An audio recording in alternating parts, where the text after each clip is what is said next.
Lenovo ako globálny líder sa už dlhé roky venuje vzdelávaniu detí aj prostredníctvom tohto projektu Detskej univerzity Komenského, do ktorej sú vlastne zapojené deti vo veku od 9 do 14 rokov. V rámci tohto projektu sa im snažíme priblížiť technológie, také aké sú, s tým, že sa snažíme u nich podnetiť aj kritické myslenie.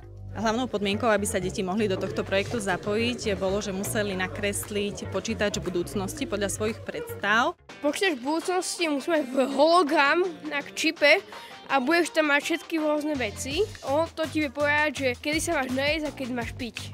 Podľa mňa to má byť nejaký mikročip, ktorý bude v mozgu, takže ostatní neuvidia, čo vlastne premieta signály do mozgu. Ja som spravila taký náramok, taký dlhý, aby si ho všade nenosila taký veľký a máš tam napríklad také technológie, že mapy a také. This is a very popular event in this factory, Kids in the Factory.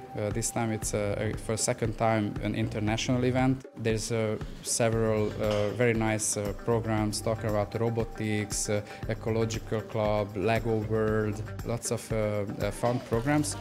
And the main attraction is of course a manufacturing tour where kids get the opportunity to see how we manufacture those servers, racks and workstations and just explain them the whole manufacturing process.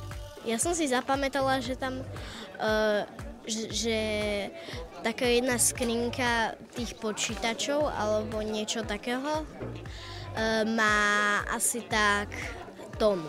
Server má strašne veľa terabajtov pamäti, že on má 24 platní, takých dosiek a v jednej tej doske má 22 terabajtov, čiže brutálna pamäť, áno. Mne sa najviacej páčilo v Barcelone ten super počítač, potom počítač, čo vážil 140 kg a potom tá skrinka, čo vážila libru.